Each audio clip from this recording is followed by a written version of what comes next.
या न्यूज बुलेटिनचे सहप्रायोजक आहेत गोकुळ. महापालिका निवडणुकीसाठी काँग्रेस पक्षाने 14 उमेदवारांची दुसरी यादी जाहीर केली आहे.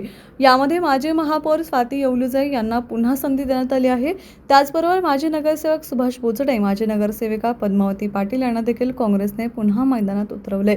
माजी नगरसेवक अजित पवार दामोडकर यांच्या पत्नी रुपाली आणि माजी नगरसेवक हरीश चौगुले यांचे पुत्र सचिन, माजी नगरसेवक शिवाजीराव कवाळे यांचा मुलगा रोहित विनायक कारंडे, दीपक थोरात यांचाही यादीमध्ये समावेश आहे.